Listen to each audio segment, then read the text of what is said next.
Hi, everyone. Welcome to part one of our Being a Courageous Dad series.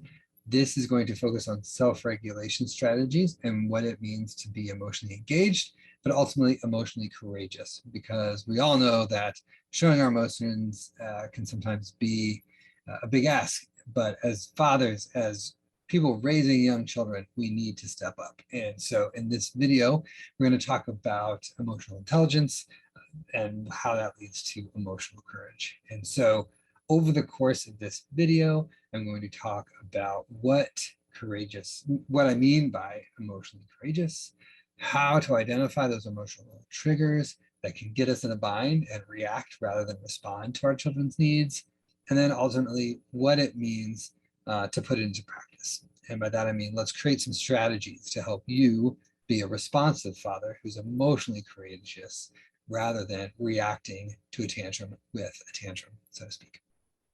So my name is Brian Anderson. I am the co-founder of Fathering Together, and I'm excited to be in conversation with you through this video. And there will be parts throughout the video where we can pause and allow you to do some workshops and reflections instead of just hearing my voice the whole time. So let's get started. Before I jump into the steps to being emotionally courageous, let's just start with the baseline definition of emotional intelligence. And this comes from a psychologist by the name of Dr. Daniel Goleman. He took a lot of the research when emotional intelligence was coming out in kind of modern day practices in the 60s, 70s, 80s, but in the 90s, it really disseminated all that information into these 5 aspects. Self-awareness, are you aware of the emotions? Can you name the emotions you're going through? Self-regulation, strategies to mitigate those negative emotions that might be impacting your ability to create connection. Motivation, how you are turning that intrinsic drive to be a better person, to be better connected, to do whatever you need to do. What's that motivation? Where's it coming from internally? How do you build that in yourself? And then the last 2, empathy and social skills. So in empathy, are you able to identify emotions in others? Can you relate to what they're going through by placing yourself in their shoes, so to speak? And then the social skills. How are you communicating? How are you navigating the spaces that we need to navigate in social settings to build those emotional connections? And in this case, as we talk about fatherhood and our children, how are you using your social skills to role model good behavior and instill that sense of emotional intelligence in your children, so to speak? So I want to just give that baseline before we dive into the rest of this presentation. So being emotionally courageous, not even just being a dad who's emotionally courageous, but being emotionally courageous means putting yourself out there, naming the emotions you have, being expressive and connecting with your kids. If you're anything like me, I'm sure many nights you end your day like the dad in the top part of this slide, exhausted, feeling a bit drained, but you still have a wide awake kid in your crib who's wanting to be more involved in your day, wanting that last ounce of your energy through hugs, through nighttime readings, you name it. But we only have so much energy. We only have so many emotions we can tap into. And if we don't have emotional skills to regulate ourselves and pace ourselves through the marathon that is our day, we're never going to reach the bottom image of having those emotional connections and playtimes with our kids. My hope is by the end of this video and in subsequent videos is to have us all be less like the dad on the top and more like the dad on the bottom. We all can do that. It just takes a little bit of time and a little bit of practice. So let's get into it. I want to focus on 3 steps of emotional intelligence and 3 aspects of emotional intelligence, rather, and the 3 that are most important for being an emotionally courageous dad. For me, that is step 1 is being emotionally aware. Many of us are raised that we can be mad and we can be glad, but there's very few other emotions that young boys are allowed to participate in. We can't show vulnerability. We can be tough, but we shouldn't be too tough. We can't be depressed. Can't be jealous. We can laugh. We might be able to cry a little bit, but only at a sports event or something. And that stunts our growth emotionally. And so let's tap into that for ourselves. Let's tap into the ability to be emotional, to name those emotions, and be there for our children. Step 2 is the self-regulation piece that we're going to focus mostly on today. How are we regulating our emotions? When we're super pumped and excited, awesome. How do you tone it down if your kids need you to tone it down? If you're triggered and you're angry because they're having a tantrum or they messed up all of the dishes when they were setting up the table with their daily chore, how do you calm yourself down? How do you not react to their tantrum or their meltdown with your own? And finally, practicing that empathy component, which we talked about a moment ago.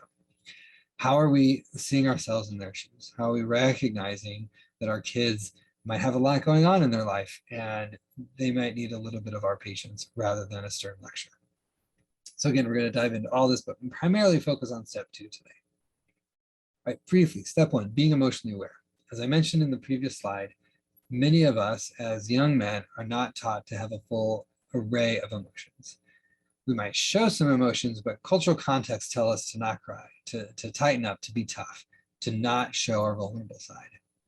But as we raise our children and we want them to have that full array of emotion, we need to be willing to go there ourselves. And we can't go there if we can't name it. And so Dr. Goleman talks a lot about self-awareness in the emotional sense of our ability to understand ourselves and our emotions, but also how do we perform those? How do they affect our performance and how do we perform them? Before we can regulate our emotions, we need to be able to be aware of those emotions. Many young men, as we are all growing up, are taught to only demonstrate laughter and anger. We can be happy about things, we can be mad about things, but we can't be vulnerable. We can't show jealousy, we can't show our tears. We have to be tough, we gotta man up, right? And if we can't name the emotions, then we're not gonna be successful at regulating them. And Dr. Goleman talks about being emotionally aware as understanding ourselves and what the emotions are that we hold internally and how those impact our performance. Just as critically as fathers, it's also to be aware of the children around us that we're raising, being aware of the emotions that they're going through. Because if we're able to know our own emotions and how those are impacting us in the evening hours when we're making dinner or playing with our kids before bedtime, it's that much more critical that we can talk about them with our kids and lead to self-regulation practices that we can share with our kids as well. So before we get into self-regulation, here's a quick checklist for you all to reflect on, to think through. Feel free to pause your screen and read through these at your own pace. Happy to give you that space because there's a lot here, right? And they break into 3 spaces. Knowing yourself. Are you, as I mentioned, clearly understanding who you are and the emotions that are in you? What are the triggers and what are the stressors that play into that emotional skill set that you have? The other one is naming those emotions in others. Are you aware? Can you identify the emotions in your children, in your partners, in your neighbors? Can you figure out a way to react in a healthy, responsive way rather than reacting in a negative way? And then again, finally, communication. How are you communicating your emotions? How are you picking up on nonverbal and verbal cues so that you can be in touch with your child, especially in those early months when they can't talk to us yet? They have to rely on, is this a hungry cry? Or is this I'm tired cry? Is this I need mommy cry? Is this I need dad? Like there's so many ways that our kids give us cues early on in the way that they communicate. And they aren't even using English language yet. So take a moment to read through these, check in with yourself. Are you able to name your emotions, your children's emotions, etc.? And do you have skills and strategies to communicate those with your children? Step 2 is self-regulate. How are you regulating the emotions you're going through? How are you finding ways to pause those negative impulses and the disruptive impulses that lead to reactions that are poor and unmanageable, that may lead to your own tantrum in the midst of your child having a tantrum? This is what we're talking about in self-regulation. This is what we're going to focus on in a minute, and what are the strategies we can have. Because if we can't self-regulate, if we're not able to calm ourselves and approach a situation with an even keel, neutral emotional territory, then our children are going to be that much more disruptive. They're going to feed off that energy. And ultimately, they're going to grow up not learning some basic self-regulation skills for themselves, and will have to learn it later. Not that it won't be too late, but the more that we can provide them strategies to regulate themselves, to calm themselves, the better. And it starts with what we do for ourselves. So let's get into it. Before we talk about strategies, I just want to take a moment to talk about the brain science. Our brains are amazing, complex machines that do a lot for our bodies, right? Everything from emotions to breathing, you name it, blood circulation, it's all up there in the brain telling us how to regulate our body on so many different levels.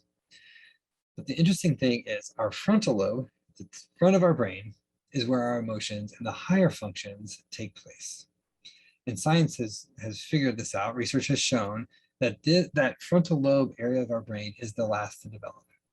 And most of the final years of development happen in the late teens into the early 20s. So when most of us are in college, when we're getting our first job, well after high school. And if we think about it, all of those emotions then are at the last stop of the information coming up from our spine, from our bodies. Where it hits our bodies first is in the reptilian part of our brain, as scientists may call it, or the cerebellum. This is the base of our brain, where the instincts are held, fight or flight, or freeze in some situations. And as that impulses come in, as the information comes in, it's telling us what to do before we get to the emotional part of our brain, the frontal lobe. And the trick that we need to do is figure out how do we prevent our instincts from kicking in, and so that we are able to respond in a developmentally appropriate way. Now, to be fair, it's good that we have our instincts, right? If we see our kid trip and start to fall down the stairs, or we see them reaching for that hot stove item, our brain kicks in immediately and we go into action. We jump for the kid to save them. It's important. Instincts are extremely important. But where we don't want our instincts kicking in is when we get home from a long day at work. We might be frustrated from a fight with our boss, but we get home, we open the door, and our kid has taken a toilet roll and thrown it around our house, right? They're 4, they thought it was hilarious. They've just TP'd the inside of your home. The last thing you wanted to do when you came home is to pick up toilet paper. But now you're going to have to. And now dinner's going to get delayed, and then bath time's going to get delayed, and then bedtime gets all disrupted. You could go down that negative path and escalate in a very dark way. Or you could work with yourself, take a deep breath, and pause the reaction to get the information to our emotional center and respond. And if any of you are fans of Happy Gilmore, you may recall in that movie with Adam Sandler, his coach is telling him, find your happy place. If you find your happy place, you negate the negative impulses and you're able to focus and be a better golfer, or in this case, a better dad. Because we aren't going to scream at our kids. We're not going to put them on the defensive for just being kids. We're going to instead respond in a way that is going to help deepen our relationship and provide an emotional strategy for them to reflect on where they went wrong as well. So now that we know about how the brain is coding all this information, it's very easy, as you can see, to react to a situation instead of respond. And so what I want you to do is pause the video and take a few minutes, and on one side of your paper, write down all the positive ways you've responded to your child in any kind of a situation. Could be a positive situation, could be a negative. Could be that your kid actually did toilet paper your house today. But what were the positive ways that you approached that situation? Then on the other side, write down some negative ways that you've done. What are some things that you've reacted to instead of positively engaged with your child? Okay, we're back. Hopefully you have solid answers in both columns, because we all have our good and bad days. And hopefully they align to some of these that I've collected from other conversations I've had with dads. The trick here is that our reaction time is quick, right? It's instinct, it goes quickly. We have about 6 seconds to override the instinct and to bypass the reaction to get to a healthy response. And for many of us, that's counting to 10. It's taking a deep breath. Those are very simple, quick responses. But for me, what I do is in that moment, I think of a dream vacation or a beach that I used to sit on. Or my favorite spot is outside of Anchorage on the Chugach mountain range, where I would hike to every so often with some friends. And we would just sit and look out over the Pacific Ocean and see Cook Inlet in all its glory and look out over the city, all the things that just make life wonderful. And I picture that in my mind before I respond, because it triggers my brain to release happy thoughts, happy memories, rather than dark, angry memories or a dark, angry space. So if I engage with my kid when I'm in an angry space, I'm not going to be able to developmentally respond to them. So take this list, compare it to yours. If you have new stuff, please contact us. We'd love to update this and incorporate your responses to see how we can better impact those who are taking this course later, or put it in the forums for dads to be able to learn together with you on how to respond rather than react. The other strategy is ultimately step 3. and that is practicing empathy. And by empathy, I mean putting yourself in your child's shoes. Imagine what they were going through. Imagine what they are thinking and feeling before you react. Many of us were children, right? I should say all of us are children at some point in our lives. And I'm sure all of us have memories of being scolded, being put in timeout, being yelled at, you name it. And I have many memories of my parents looking down on me and being angry and scolding me and pointing their finger in my face from above. And that power dynamic has stuck with me. And I also remember that it didn't work well on me. I rebelled even further. So it didn't work on me. Why would I replicate that with my own kids? Why would you? Because chances are, I imagine you're in the same boat. But what I also have vivid memories is my parents getting on my level, talking to me, talking like I'm a human being, even in some of my earlier memories when I was like 4 or 5, when I was really a little rebellious kid. And when they would talk to me and get on my level, be eye to eye like I am with you in this video, I have so much better memories of that childhood interaction. And I've found in my daughters, when I get on that level, instead of just shouting over my shoulder, stop that, or time out, get to your room, when I have that ability to engage with them, we have much more positive outcomes. So again, pause the video, but I want you to reflect on what ways do you practice empathy in your family? Beyond getting on their level, what are the ways that you do that? And I'll come back in a moment. Okay, we're back. There's 5 things I want to get across in this part. First, to be good at empathy is to be good with your curiosity. How are you asking questions of yourself that get at why kids are doing things the way they do these days? How do they come to those conclusions? How are you asking questions of yourself, but also of your partner and children? Asking them about their day, engaging with them on their level in terms of how was school? How was your gym class? Or how was art?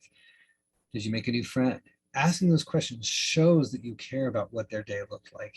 And it's going to hopefully be reciprocated as they get older and they start to think in other centered ways like you're demonstrating here. Again, paying attention to those nonverbals. When they're super young and can't speak at all, that's critical. As they get older, is your kid walking home slouched? Are they looking sad? Are they not as communicative and they normally are? A lot of these signs could be signs of being bullying, which is a serious matter that we can cover in another video. But a lot of these are also just signs of they had a bad day or they're feeling frustrated with their homework assignment. The more you can empathize and connect with them by picking up on the cues that they're giving non-verbally before they even open their mouth, shows to them that you care and that you see them and recognize them for who they are and what they're going through. And again, being on their level is so critical. It cuts the power dynamic. It gets them to feel like they have agency in solving solutions and coming up with answers with you rather than pleasing you or just telling you what you want to hear. So in that way, it's critical to step up and get to their level. But it also means playing with them, right? Like if they love building with Lego bricks, if they love playing video games, maybe they have a dollhouse, how are you engaging with those activities and building those connections in the things that they love to do? It can be challenging, especially if it's a toy you don't like playing with, or it's a song that's really obnoxious that gets stuck in your head for the rest of the day. But believe me, putting in those steps early on is going to have dividends later in life. Finally, listening to others and observing the empathetic actions that they have in others is critical. By listening, we shut up and let them run the conversation. And we can pick up on all those tasty little morsels of information that we can use later. If they're talking about a friend, remember that name. Use it again later. If they make an act of kindness towards their sibling or to their neighbor, or if they're showing and demonstrating in their stories that they're caring about somebody else, positively reinforcing those behaviors is critical so that they know that they're doing empathy. And then they can remember that and start to store that and grow in their abilities and skills later in life too. The biggest thing I want to get across to all of us, though, is that we have more options than fight or flight. We are more than our instincts. By focusing on self-regulating ourselves, by taking a deep breath, by checking out when we need to and putting a quiet timeout corner for ourselves in our homes, we can demonstrate that we have control of ourselves and role model that to our kids. And more critically, if we are able to empathize and build that emotional connection early on with them, we can ensure that they will have those skills forming. So as they become adults, they'll have that ability to be emotionally connected and empathetic to their friends as well. So to close out our time today, number one, make sure that you are emotionally aware. Check in with yourself, name those emotions, get comfortable recognizing how you feel with those emotions. Step two, self-regulate. Make sure that you're not over-enthusiastic if your kid doesn't want you to be, but also don't come in with a tantrum to meet their tantrum. It just escalates and ends terribly for both of you. And finally, practice that empathy. Get comfortable stepping into your child's shoes, your partner's shoes, to recognize how their day went. And most importantly, repeat, repeat, repeat. There's not one checklist that will be done and you're good for the rest of your life. Every time your kid enters a new developmental stage, you're gonna have to reconnect, rethink your strategies. And same goes for you. As you get older, as your body shifts, as your emotions change, you should always be checking in so that you can be emotionally connected to yourself, so you can be better emotionally connected with your kids. As always, thank you for being a part of our community at Fathering Together. I hope you got something from this video. If you have insights or questions, please contact me, Chris, or John. We'd be delighted to create more content that will fit your needs and the relationship you have with your children. Thanks.